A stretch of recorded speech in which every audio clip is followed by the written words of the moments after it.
Hello, എല്ലാവർക്കും BSc മാസ്റ്ററിൻ്റെ YouTube ചാനലിലേക്ക് സ്വാഗതം.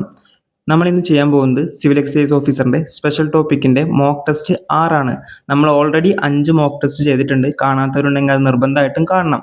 അപ്പോൾ നമുക്ക് നേരം കളയാതെ ഒന്നാമത്തെ ചോദ്യത്തിലേക്ക് പോവാം. അബ്കാരി ആക്ട് വ്യാജരേഖകൾ നിർമ്മിക്കുകയോ ഉപയോഗിക്കുകയോ ചെയ്താൽ ലഭിക്കാവുന്ന ശിക്ഷയെക്കുറിച്ച് പരാമർശിക്കുന്ന സെക്ഷൻ ഏതാണ്? ഓപ്ഷൻ ഡി സെക്ഷൻ 55G ആണല്ലേ. എന്താണ് 55D പറയുന്നത്? 55G എന്താണ് പറയുന്നത്? മദ്യമോ മറ്റ് ലഹരി പദാർത്ഥങ്ങളോ കൈവശം വെക്കാനോ വിൽക്കാനോ ഉള്ള രേഖകൾ വ്യാജമായി നിർമ്മിച്ചാൽ എന്താണ് ശിക്ഷ ഉണ്ടായിരിക്കും? ആ ശിക്ഷ എന്താണ്? 1,00,000 അല്ലേ, 1,00,000 രൂപ അല്ലെങ്കിൽ 3 വർഷം തടവ് അല്ലെങ്കിൽ ഇവ രണ്ടും കിട്ടും. ഓക്കെ, 55G എന്താണ് പറയുന്നത്? മദ്യമോ മറ്റ് ലഹരി പദാർത്ഥങ്ങളോ കൈവശം വെക്കാനോ വിൽക്കാനോ ഉള്ള രേഖകൾ വ്യാജമായി നിർമ്മിച്ചാൽ 1,00,000 രൂപ പിഴയോ 3 വർഷം വരെ തടവോ അല്ലെങ്കിൽ രണ്ടും കൂടി ശിക്ഷയായിട്ട് ലഭിക്കാവുന്നതാണ് എന്നാണ് 55G പറയുന്നത്. അപ്പോൾ ഇതിൽ ഓപ്ഷനുള്ള 55H ഇല്ലേ, അതെന്താ? അതും ഇമ്പോർട്ടൻ്റ് ആയിട്ടുള്ള കാര്യമാണ്. എന്താണ് 55H പറയുന്നത്? മദ്യത്തിൻ്റെയോ മയക്കുമരുന്നുകളുടെയോ നിയമപരമല്ലാത്ത പരസ്യം പ്രസിദ്ധീകരിച്ചാൽ അബ്കാരി ആക്ടിലെ സെക്ഷനാണ്. 55 പ്രകാരം 6 മാസം തടവാണ്. 6 മാസം തടവ് അതുപോലെ തന്നെ 25,000 രൂപ പിഴയും. ഓക്കെ അല്ലേ? 55G ഓർത്ത് വെച്ചേക്കുക. വ്യാജരേഖകൾ നിർമ്മിച്ചാൽ ഉണ്ടാവുന്ന ശിക്ഷയെക്കുറിച്ച് പരാമർശിക്കുന്നു. 55H എന്താണ്? അതിൻ്റെ പരസ്യം പ്രസിദ്ധീകരിച്ചാൽ, മദ്യത്തിൻ്റെയോ മയക്കുമരുന്നുകളുടെയോ പരസ്യം പ്രസിദ്ധീകരിച്ചാൽ ലഭിക്കാവുന്ന ശിക്ഷയെക്കുറിച്ച് പരാമർശിക്കുന്നു. 55Gൻ്റെ ശിക്ഷ എന്ന് പറയുന്നത് 1,00,000 രൂപ പ്ലസ് 3 വർഷം. 55H പരസ്യമാണെങ്കിൽ എത്രയാണ്? 6 മാസം അല്ലെങ്കിൽ 25,000 രൂപ പിഴ. ഓക്കെ അല്ലേ? അപ്പോൾ നമുക്ക് നേരെ രണ്ടാമത്തെ ചോദ്യത്തിലേക്ക് പോവാം. രണ്ടാമത്തെ ചോദ്യം, ഇന്ത്യയിൽ ഏറ്റവും കൂടുതൽ പുകയില ഉൽപ്പാദിപ്പിക്കുന്ന സംസ്ഥാനം ഏതാണ്? ഇന്ത്യയിൽ ഏറ്റവും കൂടുതൽ പുകയില ഉൽപ്പാദിപ്പിക്കുന്ന സംസ്ഥാനം ഏതാണ്? ഓപ്ഷൻ ഡി ആന്ധ്രാപ്രദേശ് അല്ലേ. ഓപ്ഷൻ ഡി ആന്ധ്രാപ്രദേശാണ്. ഇതിൻ്റെ ഒപ്പം പഠിക്കേണ്ട കുറച്ച് കാര്യങ്ങളുണ്ട്. എന്തൊക്കെയാണ്? കേരളത്തിൽ ഏറ്റവും കൂടുതൽ പുകയില ഉൽപ്പാദിപ്പിക്കുന്ന ജില്ല ഏതാണ്? ഏറ്റവും കൂടുതൽ കേരളത്തിൽ പുകയില ഉൽപ്പാദിപ്പിക്കുന്ന ജില്ല ഏതാണ്? കാസർഗോഡാണ് അല്ലേ. കാസർഗോഡാണ് ഏറ്റവും കൂടുതൽ പുകയില ഉൽപ്പാദിപ്പിക്കുന്ന കേരളത്തിലെ ജില്ല കാസർഗോഡാണ്. അതുപോലെ തന്നെ കേരളത്തിലെ ആദ്യത്തെ പുകയില വിമുക്ത ജില്ല ഏതാണ്? അത് കോട്ടയമാണ് കേരളത്തിലെ ആദ്യത്തെ പുകയില വിമുക്ത ജില്ല. ഓക്കെ. അതുപോലെ തന്നെ കേന്ദ്ര പുകയില ഗവേഷണ കേന്ദ്രം സ്ഥിതി ചെയ്യുന്നത് എവിടെയാണ്? അത് രാജമുദ്രി അല്ലേ. ആന്ധ്രാപ്രദേശിലെ രാജമുദ്രിയിലാണ്. ഓക്കെ അല്ലേ? ഇത്ര കാര്യങ്ങൾ ഓർത്ത് വെച്ചേക്കുക. അപ്പോൾ നമുക്ക് മൂന്നാമത്തെ ചോദ്യത്തിലേക്ക് കടക്കാം. പൊതുസ്ഥലങ്ങളിൽ പ്രദർശിപ്പിക്കേണ്ട പുകവലി പാടില്ല, ഇവിടെ പുകവലിക്കരുത്, ശിക്ഷാർഹമാണ് എന്നീ ബോർഡിൻ്റെ വലിപ്പം എത്രയാണ്? ഓപ്ഷൻ ഡി 60 സെൻറ്റിമീറ്റർ മുതൽ 30 സെൻറ്റിമീറ്റർ വരെ അല്ലേ. 60 സെൻറ്റിമീറ്റർ 30 സെൻറ്റിമീറ്റർ ആണ് കേട്ടോ. പൊതുസ്ഥലങ്ങളിൽ പ്രദർശിപ്പിക്കേണ്ട പുകവലി പാടില്ല അല്ലെങ്കിൽ ഇവിടെ പുകവലിക്കരുത്, ശിക്ഷാർഹമാണ് എന്നീ ബോർഡിൻ്റെ വലിപ്പം എത്രയാണ്? 60 സെൻറ്റിമീറ്റർ. 60 സെൻറ്റിമീറ്ററും അതുപോലെ തന്നെ ഇങ്ങോട്ട് 30 സെൻറ്റിമീറ്ററും ഈ അളവിലാണ് ബോർഡ് പ്രദർശിപ്പിക്കേണ്ടത്. ഓക്കെ അല്ലേ? നാലാമത്തെ ചോദ്യം, അബ്കാരി നിയമത്തിലെ ഏത് സെക്ഷനിലാണ് ലേബൽ, സെക്യൂരിറ്റി സ്റ്റിക്കർ എന്നിവയെ വ്യാജമായി നിർമ്മിക്കുന്നത്, വിൽക്കുന്നതിനും മറ്റുമുള്ള ശിക്ഷയെക്കുറിച്ച് പ്രതിപാദിക്കുന്നത്? ഏതിലാണ്? Option A section 55C. അബ്കാരി നിയമത്തിലെ ഏത് സെക്ഷനിലാണ് ലേബല്, അതുപോലെ തന്നെ സെക്യൂരിറ്റി, അതുപോലെ തന്നെ സ്റ്റിക്കർ എന്നിവ വ്യാജമായി നിർമ്മിക്കുന്നതിനും വിൽക്കുന്നതിനും മറ്റുമുള്ള ശിക്ഷയെക്കുറിച്ച് പ്രതിപാദിക്കുന്നത്? സെക്ഷൻ 55Cയിലാണ്.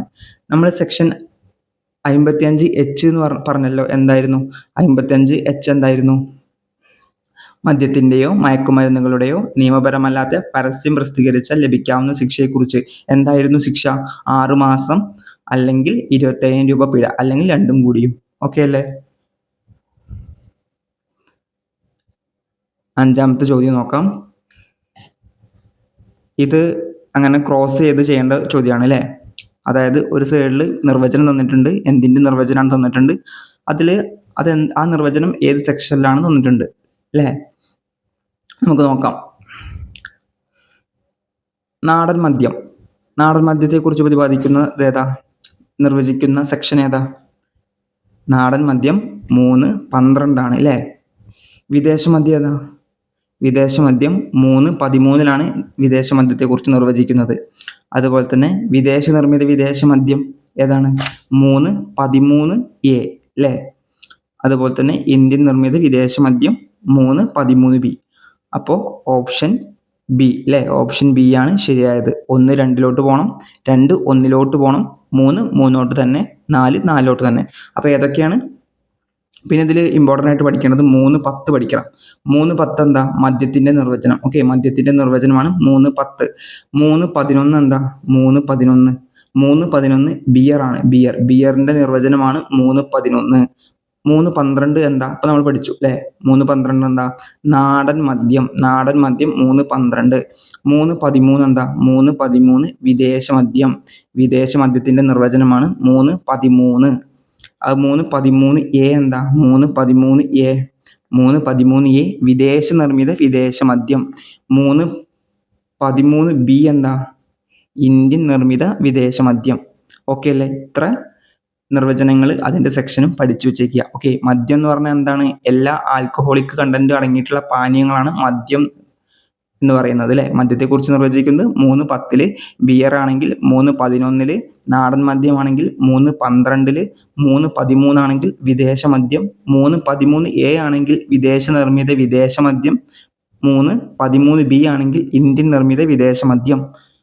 ഓക്കെ അല്ലേ. ഓക്കെ, നമുക്ക് 6ാമത്തെ ചോദ്യത്തിലേക്ക് പോവാം.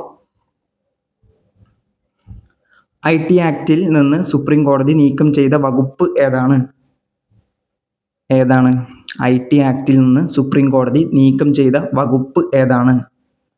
ഓപ്ഷൻ എ 66A ആണ് അല്ലേ.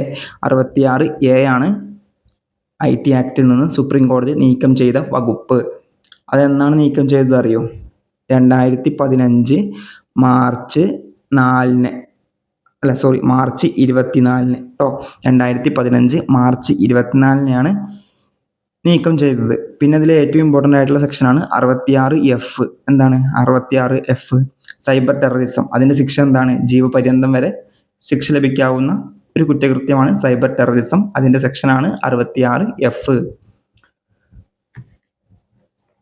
7ാമത്തെ ചോദ്യത്തിലേക്ക് പോകാം. FL1 മദ്യഷോപ്പുകളിൽ നിന്ന് ഒരാൾക്ക് ഒരേ സമയം വാങ്ങാൻ കഴിയുന്ന പരമാവധി IMFL മദ്യത്തിൻ്റെ അളവ് എത്രയാണ്? പരമാവധിയാണ് എത്രയാണ്? 3 ലിറ്റർ അല്ലേ. ഓപ്ഷൻ സി 3 ലിറ്റർ ആണ്. അതുപോലെ തന്നെ ഇതുമായിട്ട് കണക്ട് ചെയ്തത് ഒരു വേറെ ചോദ്യം ഉണ്ടല്ലോ. FL1 വിദേശ മദ്യ വിൽപ്പനശാലകളിൽ നിന്നും ഒരാൾക്ക് ഒരു സമയം വാങ്ങാൻ കഴിയുന്ന മദ്യത്തിൻ്റെ ഏറ്റവും കുറഞ്ഞ അളവ് എത്രയാണ്? ഏറ്റവും കുറഞ്ഞ അളവ് 180 ml ആണ് അല്ലേ. ഏറ്റവും പരമാവധി ആണെങ്കിൽ അത് 3 ലിറ്റർ ആണ്. ഓക്കെ അല്ലേ. 8ാമത്തെ ചോദ്യത്തിലേക്ക് പോവാം. സിഗരറ്റ് പാക്കറ്റുകളുടെ ലേബലുകളും മുന്നറിയിപ്പുകളും ഉപഭോക്താവിന് കാണുന്ന തരത്തിലായിരിക്കണം എന്ന് പ്രതിപാദിച്ചിട്ടുള്ള കോട്ട്ബ ആക്ടിലെ വകുപ്പ് ഏതാണ്? സെക്ഷൻ 8 അല്ലേ. സെക്ഷൻ 8 ഇതിനെക്കുറിച്ച് പറയുന്നത്. എന്തൊക്കെയാണ് അതിൽ പറയുന്നത്? സിഗരറ്റ് പാക്കറ്റുകളെ ലേബലുകളും മുന്നറിയിപ്പുകളും നിയമാനുസൃതവും അവ ഉപഭോക്താവിനെ വ്യക്തമായി കാണാവുന്ന തരത്തിലുമായിരിക്കണം എന്ന് പറയുന്നുണ്ട്. അതുപോലെ തന്നെ ഒരു പെർസെൻറ്റേജ് പറയുന്നുണ്ട് അല്ലേ. ഏതാണ്? 85% അല്ലേ. ഇന്ത്യയിൽ വിൽപ്പന നടത്തുന്ന പുകയില ഉൽപ്പന്ന പാക്കറ്റിൽ 85% ഭാഗത്തും അത് ഉപയോഗിച്ചാൽ ഉണ്ടാകുന്ന ദോഷഫലങ്ങളെ കുറിച്ചിട്ടുള്ള മുന്നറിയിപ്പ് ഉണ്ടാകണം എന്ന് പറയുന്നുണ്ട്. അതുപോലെ തന്നെ ഈ മുന്നറിയിപ്പുകളുടെ നിറം, വലിപ്പം എന്നിവ മാനദണ്ഡപ്രകാരമായിരിക്കണം അങ്ങനെയും പറയുന്നുണ്ട്. അതുപോലെ തന്നെ ഈ ചിത്ര മുന്നറിയിപ്പുകൾ ഓരോ വർഷവും പുതുക്കണം, അല്ലെങ്കിൽ ഓരോ വർഷവും മാറ്റേണ്ടതുണ്ട് അങ്ങനെയും പറയുന്നുണ്ട് സെക്ഷൻ 8. ഓക്കെ, ഓർത്ത് വെക്കണം കേട്ടോ. അപ്പോൾ നമുക്ക് 9ാമത്തെ ചോദ്യത്തിലേക്ക് പോവാം. 9ാമത്തെ ചോദ്യം നോക്കാം. എക്സൈസ് വകുപ്പിൻ്റെ ആപ്തവാക്യം എന്താണ്? Option A ജാഗരൂക ബലിഗ്രഹേ. 10ാമത്തെ ചോദ്യത്തിലേക്ക് പോവാം. പ്രൂഫ് സ്പിരിറ്റുമായി ബന്ധപ്പെട്ട ശരിയായ പ്രസ്താവന എന്താണ്? എന്താണ്? ഓപ്ഷൻ ഡി എല്ലാം ശരിയാണ് അല്ലേ. പ്രൂഫ് സ്പിരിറ്റുമായി ബന്ധപ്പെട്ട പ്രസ്താവനകൾ ഏതൊക്കെയാന്ന് നോക്കാം. ലണ്ടൻ പ്രൂഫ് എന്നറിയപ്പെടുന്നു ശരിയാണ് അല്ലേ. പ്രൂഫ് സ്പിരിറ്റ് തന്നെയാണ് ലണ്ടൻ പ്രൂഫ് എന്നറിയപ്പെടുന്നതും. ലണ്ടൻ പ്രൂഫ് എന്നറിയപ്പെടുന്നതും പ്രൂഫ് സ്പിരിറ്റാണ്. അതുപോലെ തന്നെ എഥനോൾ, ജലം എന്നിവയുടെ മിശ്രിതമാണ് പ്രൂഫ് സ്പിരിറ്റ്, അതും ശരിയാണ് അല്ലേ. 1 ലിറ്റർ അബ്സല്യൂട്ട് ആൽക്കഹോളിൻ്റെ വെള്ളം ചേർത്താൽ 1.75 ലിറ്റർ 1.75 ലിറ്റർ കേട്ടോ 1.75 ലിറ്റർ പ്രൂഫ് സ്പിരിറ്റ് ആക്കി മാറ്റാം. അതും ശരിയല്ലേ? യെസ്, അതും ശരിയാണ്. അപ്പോൾ എല്ലാം ശരിയാണ്. 11ാമത്തെ ചോദ്യം, ഒരേ വീര്യമുള്ളതോ വ്യത്യസ്ത വീര്യമുള്ളതോ ആയ മദ്യത്തെയോ സ്പിരിറ്റിനെയോ കൂട്ടിച്ചേർക്കുന്ന പ്രക്രിയ എന്താണ്? ഒരേ വീര്യമുള്ളതോ വ്യത്യസ്ത വീര്യമുള്ളതോ ആയ മദ്യത്തെയോ അല്ലെങ്കിൽ സ്പിരിറ്റിനെയോ കൂട്ടിച്ചേർക്കുന്ന പ്രോസസ്സിന് പറയുന്ന പേരെന്താണ്? എന്താണ്? ബ്ലെൻഡിങ് അല്ലേ. ഓപ്ഷൻ എ ബ്ലെൻഡിങ് എന്നാണ് അല്ലേ. അപ്പോൾ എന്താണ് കോമ്പൗണ്ടിങ് എന്ന് പറഞ്ഞാൽ എന്താ? കോമ്പൗണ്ടിങ് എന്ന് പറഞ്ഞാൽ എന്താണ്? ഇറക്കുമതി ചെയ്തതോ അല്ലെങ്കിൽ ഇന്ത്യൻ നിർമ്മിതോ ആയിട്ടുള്ള സ്പിരിറ്റിനെ കൃത്രിമമായിട്ട് നിറങ്ങളോ അല്ലെങ്കിൽ ഫ്ലേവറോ ചേർത്ത് വിദേശമദ്യമാക്കുന്ന പ്രോസസ്സിനെയാണ് കോമ്പൗണ്ടിങ് എന്ന് പറയുക അല്ലേ. റെഡ്യൂസിങ് എന്ന് പറഞ്ഞാൽ എന്താ?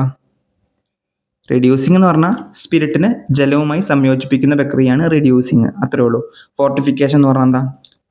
വീര്യം കുറഞ്ഞ സ്പിരിറ്റിനെ വീര്യം കൂട്ടുന്ന പ്രക്രിയയാണ് ഫോർട്ടിഫിക്കേഷൻ.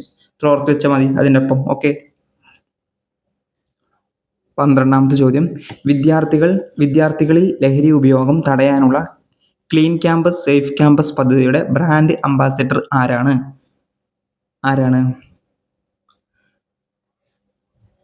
ഓപ്ഷൻ ഡി മമ്മൂട്ടിയാണ് അല്ലേ. അതുപോലെ തന്നെ ഇതിനൊപ്പം പഠിക്കേണ്ടത് എന്താ? വേറൊരു ബ്രാൻഡ് അംബാസിഡർ അല്ലോ, വിമുക്തിൻ്റെ ബ്രാൻഡ് അംബാസിഡർ നല്ല ഇമ്പോർട്ടൻ്റ് ആണ്, പഠിക്കണം. വിമുക്തി നിലവിൽ വന്ന 2016 വിമുക്തിൻ്റെ ബ്രാൻഡ് അംബാസിഡർ ആരാണ്? സച്ചിൻ അല്ലേ, ക്രിക്കറ്റ് കളിക്കാരൻ സച്ചിൻ ടെണ്ടുൽക്കർ. ഓക്കെ അല്ലേ? ഓക്കെ. 13ാമത്തെ ചോദ്യം, സൈബർ കുറ്റകൃത്യങ്ങൾക്കുള്ള ശിക്ഷിക്കപ്പെടുന്ന ഒരു വ്യക്തിക്ക് പരമാവധി ലഭിക്കാവുന്ന തടവ് ശിക്ഷ എന്താണ്? ഓപ്ഷൻ ഡി ജീവപര്യന്തം. നമ്മൾ പറഞ്ഞു 66F സൈബർ ടെററിസം, അതിന് ലഭിക്കാവുന്ന ശിക്ഷയാണ് ജീവപര്യന്തം തടവ്. അപ്പോൾ ചോദ്യം നോക്കിക്കേ, സൈബർ കുറ്റകൃത്യങ്ങൾക്ക് ശിക്ഷിക്കപ്പെടുന്ന ഒരു വ്യക്തിക്ക് പരമാവധി ലഭിക്കാവുന്ന തടവ് ശിക്ഷ എന്താണ്? ജീവപര്യന്തമല്ലേ? യെസ്, ജീവപര്യന്തമല്ലേ. അപ്പോൾ ഓപ്ഷൻ ഡി ജീവപര്യന്തമാണ് ഇതിൻ്റെ ഉത്തരം. 14ാമത്തെ ചോദ്യം, prove. Okay, Kerala distillery and warehouse rule പ്രകാരം പ്രൂവ് എന്നതുകൊണ്ട് അർത്ഥമാക്കുന്നത് എന്താണ്? പ്രൂവ് എന്ന് പറഞ്ഞാൽ എന്താണ്? ഓപ്ഷൻ എ സ്പിരിറ്റിൻ്റെ വീര്യം അളക്കലാണ്. സ്പിരിറ്റിൻ്റെ വീര്യം അളക്കലാണ് പ്രൂവ് എന്നതുകൊണ്ട് അർത്ഥമാക്കുന്നത്. 15ാമത്തെ ചോദ്യം, കുറ്റകൃത്യങ്ങൾ ആവർത്തിക്കുന്നതിനുള്ള ശിക്ഷയെ പറ്റി പ്രതിപാദിക്കുന്ന NTPS നിയമത്തിലെ വകുപ്പ് ഏതാണ്? ഓപ്ഷൻ എ 31 അല്ലേ. Option A 31. NTPS ആക്ട് നിലവിൽ വന്ന വർഷം 1985. ഓക്കെ അല്ലേ.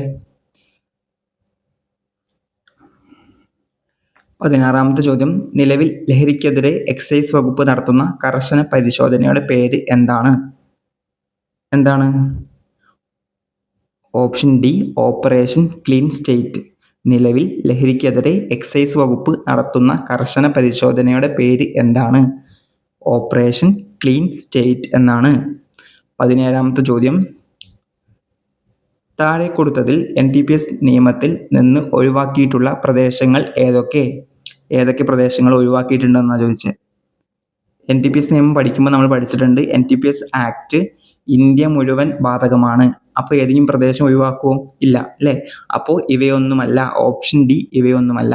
ഒരു പ്രദേശവും ഒഴിവാക്കിയിട്ടില്ല. ഇന്ത്യ മുഴുവൻ ഈ നിയമം ബാധകമാണ്, NTPS ആക്ട് ബാധകമാണ് എന്നാണ് പറയുന്നത്.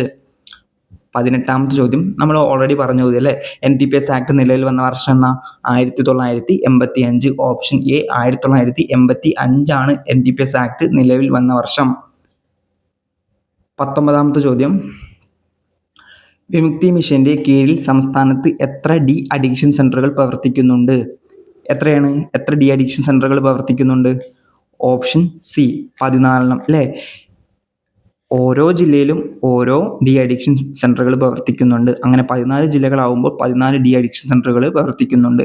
വിമുക്തി മിഷന്റെ കൗൺസിലിംഗ് ചെയ്യാനുള്ള ടോൾ ഫ്രീ നമ്പർ ഉണ്ടല്ലോ, ഏതായിരുന്നു? 144 2016 വിമുക്തി മിഷൻ നിലവിൽ വരുന്നത്. വിമുക്തി മിഷന്റെ ബ്രാൻഡ് അംബാസിഡർ സച്ചിൻ ടെണ്ടുൽക്കർ ആണ്.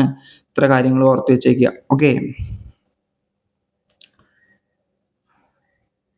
20ാമത്തെ ചോദ്യം, അബ്സല്യൂട്ട് ആൽക്കഹോളിലെ ഈഥെയ്ൻ ആൽക്കഹോളിന്റെ അളവ് എത്രയാണ്? ഓപ്ഷൻ ബി 99.5 ആണ് അല്ലേ? 99.5 ആണ്.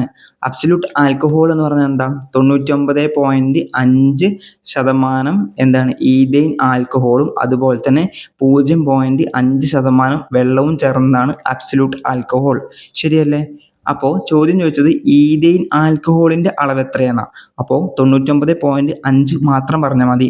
എന്താണ് അബ്സല്യൂട്ട് ആൽക്കഹോൾ ചോദിച്ചാൽ 99.5% ഈഥെയ്ൻ ആൽക്കഹോളും 0.5% വെള്ളവും ചേർന്നാണെന്ന് പറയണം. ഓക്കെ. അപ്പോൾ വെള്ളത്തിന്റെ അളവ് ചോദിച്ചാൽ 0.5ഉം ഈഥെയ്ൻ ആൽക്കഹോളിന്റെ അളവ് ചോദിച്ചാൽ 99.5 ആണെന്ന് ഓർത്ത് വെക്കണം. അപ്പോൾ നമ്മൾ ഇന്നത്തെ മോക്ക് ടെസ്റ്റിലെ 20 ചോദ്യങ്ങളും നോക്കിയിട്ടുണ്ട്. അപ്പോൾ നമുക്ക് അടുത്ത മോക്ക് ടെസ്റ്റുമായിട്ട് പെട്ടെന്ന് കാണാം. അപ്പോൾ നമ്മൾ മാക്സിമം മോക്ക് ടെസ്റ്റും കാര്യങ്ങളൊക്കെ ചെയ്യാം. മറ്റ് ടോപ്പിക്കുകൾക്കും ഇമ്പോർട്ടൻസ് കൊടുക്കുക. ഇംഗ്ലീഷ്, മലയാളം, മാത്സ്, GK ടോപ്പിക്സൊക്കെ നന്നായിട്ട് റിവിഷൻ ചെയ്യുക. ഓക്കെ. എല്ലാവർക്കും ഓൾ ദി ബെസ്റ്റ്.